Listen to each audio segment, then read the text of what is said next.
guys, so I welcome you again to the accounting series day I think हमारा day 8 चल रहा है अभी। IMS हमने अभी रिसेंटली देखा डे 7 में। अब हम करेंगे 3B फाइल, ठीक है। तो हम GSTR 3B कैसे फाइल कर सकते हैं, और जैसे कि हमने प्रीवियस सेशन में देखा कि हम IMS के थ्रू ही अपना GSTR 2B जनरेट कर चुके हैं जो हमारे बुक्स के साथ में मैच हो रहा है, और क्योंकि वो ऑलरेडी मैच हो रहा है तो 3B में भी हमारे GSTR 2B से ही अपना ITC आएगा और हम आगे उसको कंटिन्यू करके अपना GSTR 3B फाइल करेंगे। तो चलिए देखते कैसे करना है। हम स्टार्ट करेंगे। पहले तो टैली में एक बार देख लेते हैं कि हमारा 3B कैसे शो हो रहा है। तो यहाँ पे आके हम DOG that is display more reports, O मतलब कि स्टेट्यूटरी रिपोर्ट्स और G मतलब कि GST, DOG प्रेस करना है और यहाँ पे आप GSTR 3B कर लीजिए, या फिर Alt G करके GSTR 3B सर्च करेंगे तो भी ओपन हो जाएगा। आई कैन सी दिस कि मेरा जो आउटवर्ड सप्लाई है वो यहाँ पे दिख रहा है। जो 3.2 नंबर का टेबल है इंटरस्टेट सप्लाई, वो there are some supplies which is from this only, that is 3.1 में जो हमने सप्लाई रिकॉर्ड करी हुई है ऐसी इंटरस्टेट सप्लाई आपको यहाँ पे इस टेबल में सेपरेटली शो होती है, ठीक है। तो ये है, प्लस आपके पास इनपुट टैक्स क्रेडिट अवेलेबल जितना भी था वो आपका यहाँ पे शो हो रहा है विच इज़ 12,912 रुपीज़, ठीक है। और अभी वही आपको 3B में भी दिखेगा क्योंकि 2B में हमने इसके अकॉर्डिंग जनरेट कर लिया है। हालांकि मैंने डेटा आपको कुछ अलग दिखाया था क्योंकि ये हमारा प्रैक्टिस डेटा है, बट 3B में भी आपको यही डेटा जनरेट होगा जो आपके 2B से आपने जनरेट करवाया है, ठीक है। प्लस नीचे आपको कुछ एग्जेम्प्टेड और नील डेटेड सप्लाई दिख रही है। ये अपना 3B यहाँ पे टैली में दिख रहा है। अब चलिए मैन्युअली हम उसको कैसे प्रिपेयर करेंगे। अब जब 3B की बात करते हैं ना तो हमें पता है कि वो ऑटो पॉपुलेट होता है। GSTR 1, 1A, IFF जो आप फाइल करते हैं उसके थ्रू आपका सेल्स का डेटा आ जाता है, मतलब कि ये डेटा ऑटो पॉपुलेट होने लगता है, ठीक है। और ये भी, ये दोनों वहाँ से ऑटो पॉपुलेट होता है। और आपकी जो 2B में मतलब IMS में जो आपने एक्शन लिया है और वो वहाँ से 2B में गया है तो 2B में से डेटा आपको यहाँ पे शो करेगा, ठीक है। ये वाला डेटा आपको 2B से शो करेगा। इस तरह से आपका 3B ऑटो जनरेट होता है। आपको सिर्फ उसको चेक करते हुए फाइल करना है। और कुछ फील्ड्स अभी तो ब्लॉक भी हो चुके हैं, आप उसको चेंज नहीं कर सकते 3B में, अदरवाइज पहले चेंजेस भी पॉसिबल था। अभी कुछ ब्लॉक्स तो ऐसे हैं और कुछ सेक्शन ऐसे हैं जो आप चेंज नहीं कर सकते हैं। वो एक बार जनरेट होके आ गया तो बस वो अभी फ्रीज हो गया, आप उसको चेंज नहीं कर सकते हैं। अगर कुछ चेंजेस करना है तो फिर आपको वापस IFF या GSTR 1, 1A अमेंडमेंट सेक्शन में जाके चेंज करना होगा नेक्स्ट मंथ के रिटर्न जब फाइल करते हैं तभी, और उसके अकॉर्डिंग फिर आपको यहाँ पे अमेंडमेंट दिखेंगे, बट ये अमाउंट चेंज नहीं होंगे, ऐसा हो सकता है, ठीक है। तो चलिए देखते हैं GSTR 3B में आते हैं हम ना, और उसके लिए मैं आपको फिर से वही टैक्स डेमो पोर्टल पे लेके जाऊंगी जहाँ पे हमने GSTR 1 फाइल किया था, और मैं आपको उसी पोर्टल पे प्रैक्टिस करने के लिए आपको 3B शो कर रही हूँ, और यहाँ से आप 3B कैसे फाइल करेंगे वो भी मैं आपको दिखा दूँगी। जो आपके GST पोर्टल का है वो ही सेम GSTR 3B आपको यहाँ पे शो करेगा। सेम प्रोसेस, आपको फाइल रिटर्न में जाना है, ठीक है। फाइल रिटर्न में जाके आपको अपना पीरियड सिलेक्ट करना है और उसको सर्च करना है। तो आप देखिए आपका GSTR 1 ऑलरेडी फाइल किया था आपने, तो वो आपको शो कर रहा है। अब आपको 3B फाइल करना है, तो मैं 3B में ऑनलाइन प्रिपेयर पे जा रही हूँ, उसको क्लोज कर रही हूँ, और मैं देख रही हूँ कि मुझे यहाँ पे देखिए अपना tax on outward reverse charge inward supply सब दिख रहा है, राइट। वो मेरे GSTR 1 से दिखेगा।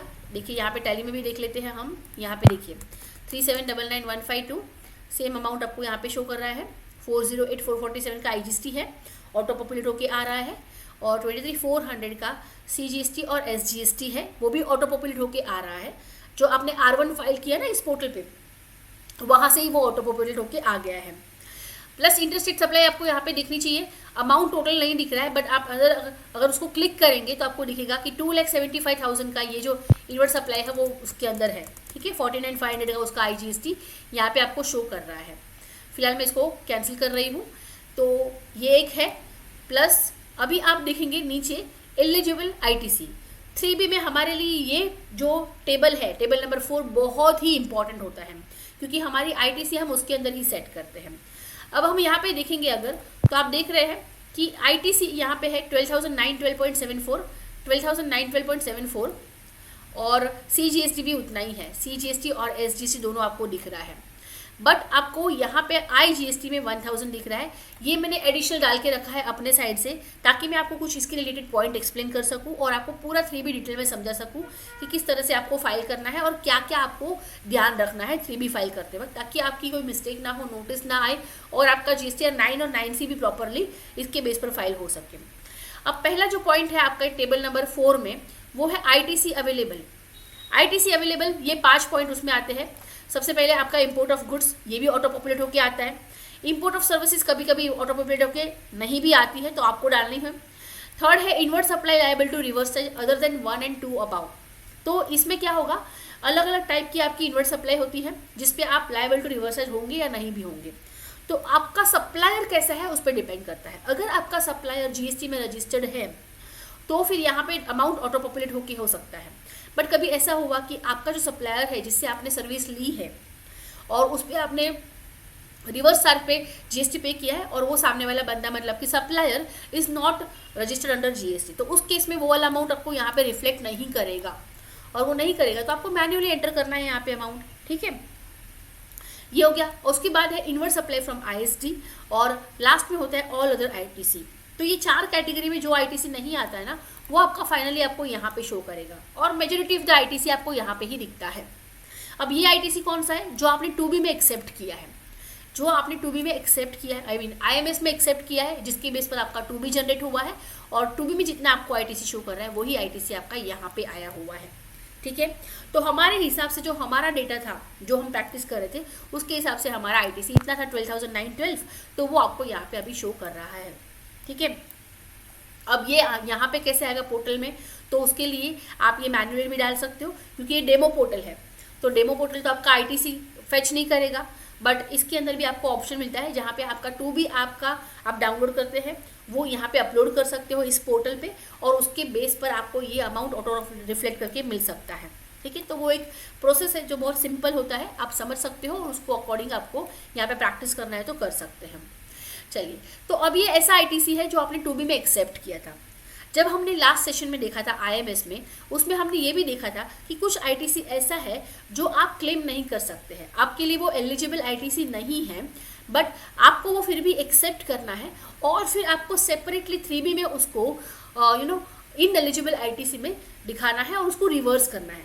ठीक है, ऐसा भी एक ITC था, वो है ये वाला इनवॉइस 4661 अमाउंट। ये इनवॉइस अमाउंट है, वो ITC का अमाउंट नहीं है, this is the invoice amount.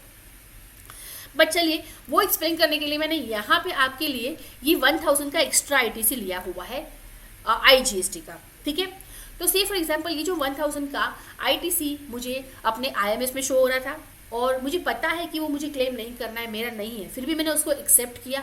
अब मुझे उसको रिवर्स करना है क्योंकि वो मेरे लिए एलिजिबल ITC नहीं है, तो मैं उसको यहाँ पे अभी 1000 शो कर दूँगी।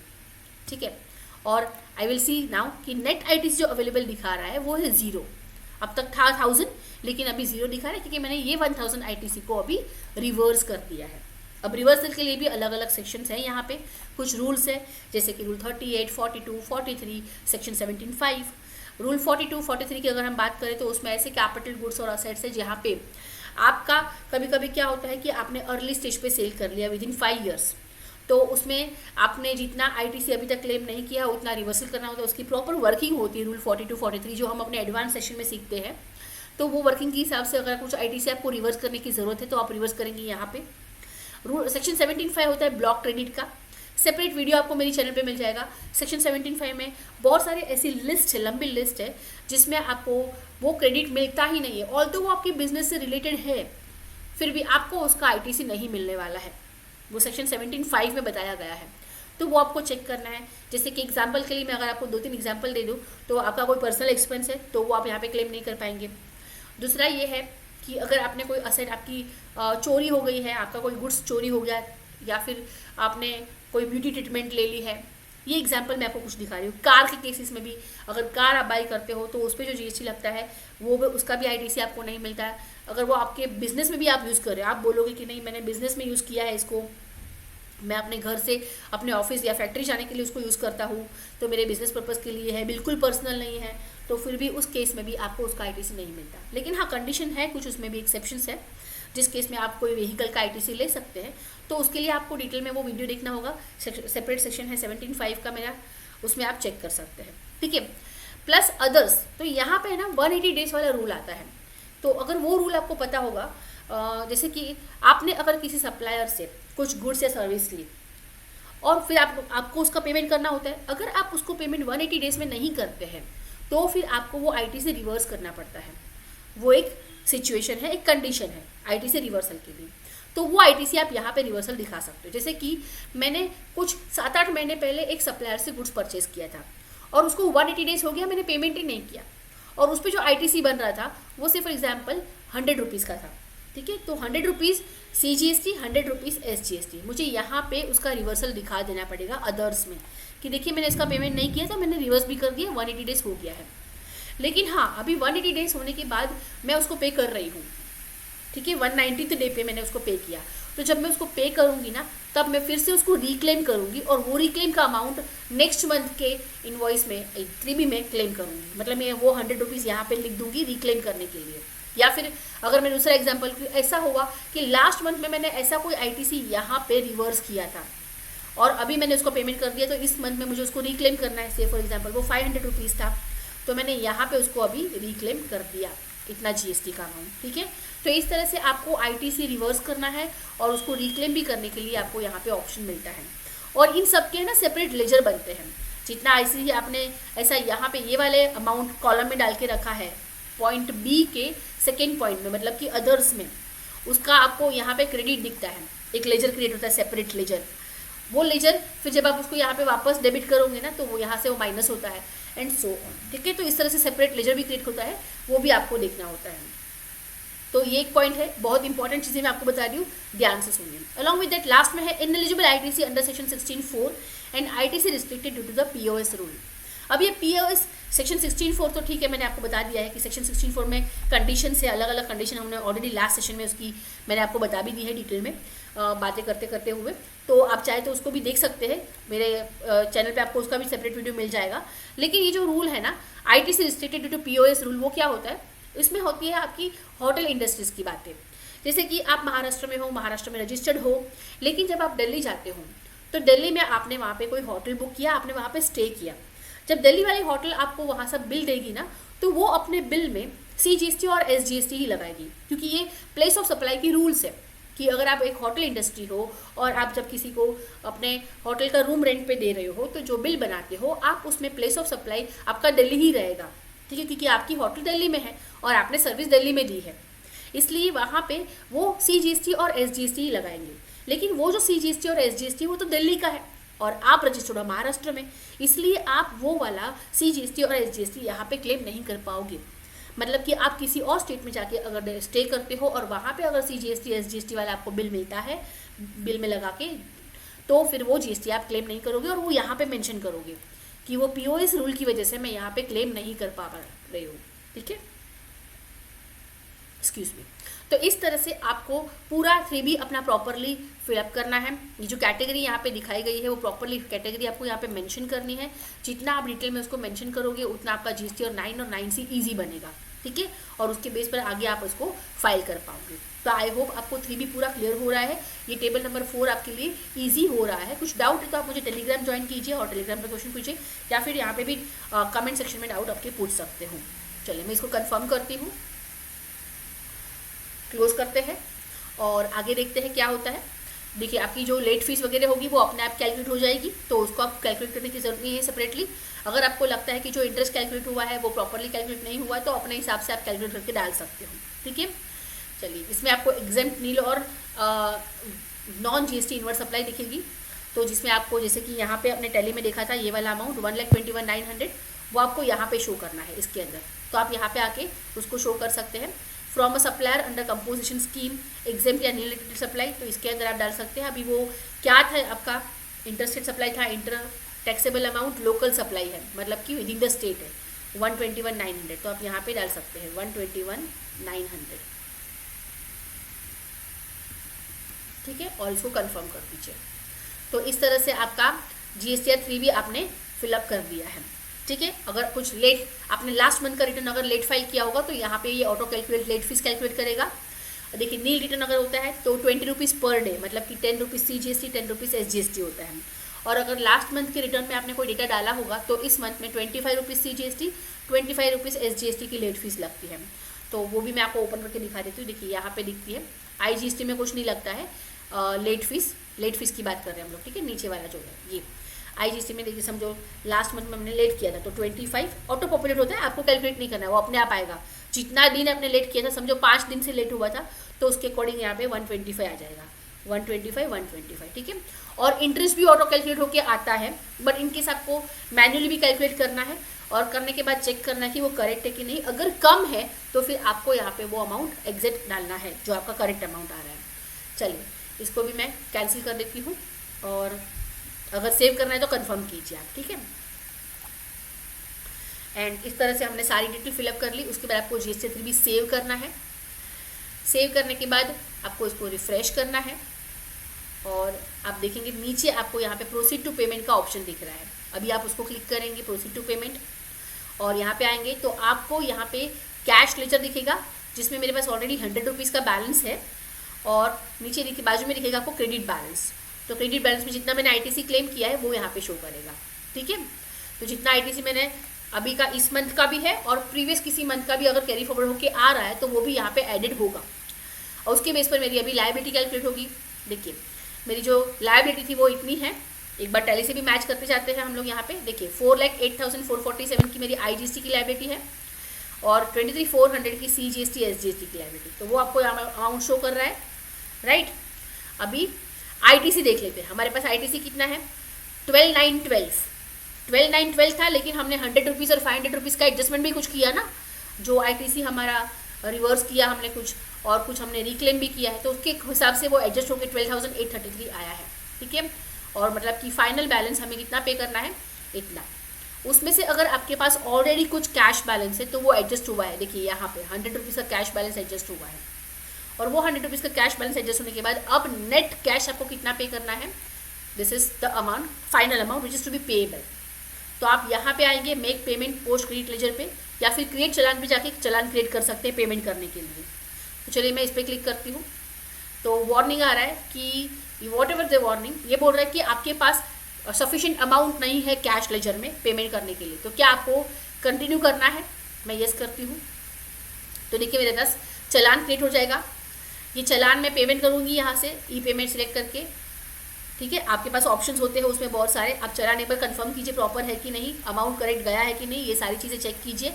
CGST, IGST, SGST में ही गया है ना। हेड अगर अलग अलग हो गए तो फिर वापस प्रॉब्लम होगी, आपको रिफंड क्लेम करना होगा, और ये वाला अमाउंट तो आपको टाइम पे करना ही है, तो आपको अभी के अभी सेकेंड पेमेंट करना पड़ेगा, और जो पहले आपने गलत पेमेंट किया उसका रिफंड बाद में क्लेम करना पड़ेगा। तो वो थोड़ा लंबा प्रोसेस हो जाएगा, आपका अमाउंट यहाँ पे फंड ब्लॉक हो सकता है। तो ये केयरफुली आप देख लीजिए कि चलान जनरेट जो हुआ है वो प्रॉपर अमाउंट गया है कि नहीं, प्रॉपर अपने हेड में गया है कि नहीं, ठीक है। अपना पेमेंट मोड सिलेक्ट कीजिए, जनरेट चलान कीजिए, और यहाँ से आप उसको फिर प्रेफर्ड बैंक सिलेक्ट करके जो भी आपका बैंक यहाँ पे है उसको टर्म्स एंड कंडीशन को सिलेक्ट करते हुए मेक पेमेंट कर दीजिए। मेक पेमेंट करेंगे तो जनरली आपके जो एक्चुअल पोर्टल है वहाँ पे तो पेमेंट का पूरा आपका SBI का या जो आपने बैंक सिलेक्ट किया है उसका पोर्टल ओपन होकर वहाँ पे आप पेमेंट कर देते हैं, और उसके बाद ये चलान जनरेट हो जाता है। तो देखिए मेरे पास तो यहाँ पे मैंने क्योंकि यहाँ पे पेमेंट दिखा दिया तो ये चलान जनरेट हो गया है, ठीक है। यहाँ से मैं इसको डाउनलोड कर सकती हूँ, और दूसरा ऑप्शन आता है उसको डायरेक्टली GST रिटर्न फाइल करने का भी ऑप्शन उसमें आता है। तो चलिए मैं देख लेती हूँ, यहाँ पे डैशबोर्ड पे वापस जाती हूँ। वापस मैं यहाँ से 3 भी सिलेक्ट करूँगी क्योंकि मैंने अभी पेमेंट कर दिया है, तो मुझे वहाँ पे अभी पेमेंट किया हुआ दिखना चाहिए और मेरा नील लायबिलिटी दिखना चाहिए। तो आते हैं 3B में, क्लोज, प्रोसीड टू पेमेंट, और नीचे आके देख लेते हैं। देखिए यहाँ पे लास्ट में अभी देखिए यूटिलाइजेबल कैश बैलेंस इतना है क्योंकि मैंने अभी पेमेंट किया, राइट। और यही सेम अमाउंट आपको यहाँ पे भी शो करेगा। पहले सिर्फ यहाँ पे 100 रुपीज़ दिख रहा था, अभी क्योंकि मैंने पेमेंट कर दिया तो ये पूरा कैश लेजर बैलेंस में मुझे अमाउंट दिख रहा है, और यहाँ पे भी दिख रहा है कि इतना कैश बैलेंस आपके पास है जो आपकी लायबिलिटी के अगेंस्ट यूटिलाइज हो चुका है, और अभी आपको कोई एडिशनल कैश रिक्वायर कर नहीं है पे करने की, राइट। ये 0 हो गया। अभी मैं यहाँ से उसको मेक पेमेंट और पोस्ट क्रेडिट लेजर वापस क्रिएट करूँगी, और ये जो ऑप्शन आएगा उसको मैं येस करूँगी। आप रीड कीजिए, आपको टाइम लेके रीड करना है। ये ऑफसेट सक्सेसफुल का मैसेज आना चाहिए, ठीक है। अगर ये नहीं मैसेज आए तो आपका रिटर्न फाइल नहीं होगा। तो इतना प्रॉपरली सब कुछ करने के बाद आपको ये मैसेज आ जाएगा ऑफसेट सक्सेसफुल, आप उसको ओके कीजिए एंड फाइनली फिर आगे आके आप प्रोसीड टू फाइल कीजिए। प्रोसीड टू फाइल में आपको वेरिफिकेशन करना है और उसको फिर फाइल विथ ईवीसी कर देना है। आप उसको ईवीसी से फाइल करेंगे मतलब कि आपको ओटीपी आ जाएगा, आपका जो ईमेल आपने रजिस्टर किया है इसके ऊपर, पोर्टल के ऊपर, उसमें मोबाइल नंबर पे भी आता है, लेकिन अगर आप इस पोर्टल पे करेंगे तो आपको ईमेल में आएगा। ठीक है, तो चलिए ओटीपी डाल देते हैं यहाँ पे। दिस इज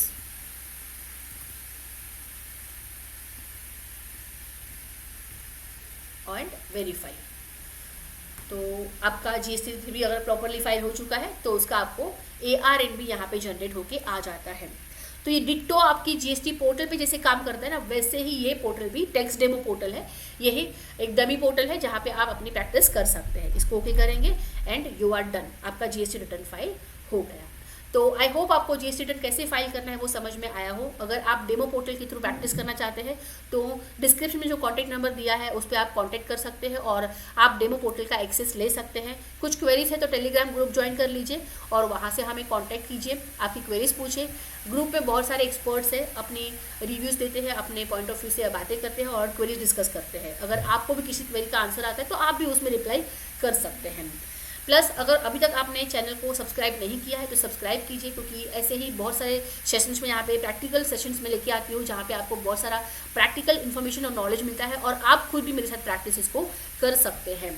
और साथ में taxdeco.com पे अगर आप देखेंगे तो कोर्सेज में जाके आप चेक करेंगे, बहुत सारे अफोर्डेबल प्राइस में बहुत ही हेल्पफुल ऐसे कोर्सेज आपको यहाँ पे दिख जाएंगे। छोटे छोटे कोर्सेज भी हैं जो आपको थोड़ी बहुत इन्फॉर्मेशन देते हैं लेकिन बहुत ही प्रैक्टिकल होते हैं। कंपनी ऑडिट है, टैक्स ऑडिट है, GST है, बहुत चीज़ें हमने यहाँ पे सारे ITR फाइल भी करके हमने यहाँ पे प्रैक्टिकली किए हुए हैं। और अभी के जो ITR फाइल आएंगे, अभी भी जो ITR आने वाले हैं उसको भी इस कोर्सेज में हम अपडेट करने वाले हैं। जैसे जैसे हर साल जितने जितने नए नए कोर्सेज आते रहेंगे आप उसमें इसको आपको मिलेगा। तो ITR फाइलिंग भी अगर आपको सीखना है आप यहाँ पे इसको एनरोल कर सकते हैं और भी कोर्सेज आप इसको यहाँ पे स्क्रॉल करके चेक कर सकते हैं। Plus become a finance control program, जिसमें हम बहुत डिटेल में प्रैक्टिकल डेटा आपको भी देते हैं, आप भी हमारे साथ उस डेटा पे काम करते हैं।